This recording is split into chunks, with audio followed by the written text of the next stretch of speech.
प्रवाशांच्या सेवेसाठी हे ब्रीदवाक्य घेऊन अहोरात्र सेवा देणाऱ्या महाराष्ट्र राज्य मार्ग परिवहन महामंडळाच्या वतीनं अभिनव पर्यटन व देवदर्शनाकरिता पॅकेज टूरचं नियोजन अमरावती विभागामार्फत करण्यात आलंय। या पॅकेज टूर अंतर्गत जिल्ह्यातल्या प्रवाशांकडून त्यांच्या समूहासाठी चिखलदरा, शेगाव, माहूर, कळंब, शिर्डी, त्र्यंबकेश्वर, तुळजापूर, पंढरपूर, अक्कलकोट इत्यादी ठिकाणाकरिता बसेस नियोजित करण्यात आल्या। सार्वजनिक सुट्टीच्या दिवशी आणि रविवारी काही ग्रामीण फेऱ्या बंद राहतात। पर्यायानं प्रत्येक आगारात 3 ते 4 बसेस या उपलब्ध असतात। या बसेसद्वारे पर्यटन आणि देवदर्शन पॅकेज टूर ऑपरेट करणं शक्य असते।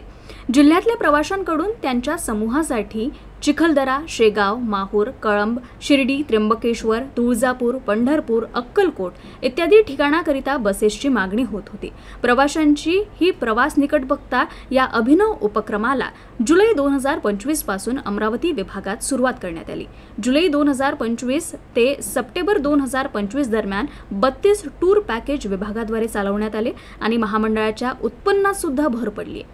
ही बाब लक्षात घेता विभागीय कार्यालयाद्वारे प्रवाशांकरता शारदीय नवरात्राचं औचित्य साधून देवदर्शन पॅकेज महिला पर्यटन या उपक्रमाचं आयोजन करण्यात येणार आहे। जर एखाद्या गावातील किमान 40 प्रवाशांच्या समूहानं मागणी केली तर त्यांच्या गावाच्या ठिकाणापासून ते त्यांच्या पर्यटन किंवा देवदर्शन स्थळापर्यंत व तेथे प्रवाशांना पुरेसा वेळ देऊन त्यांना पसंतीच्या ठिकाणापर्यंत सुरक्षित प्रवासाची ही योजना आहे।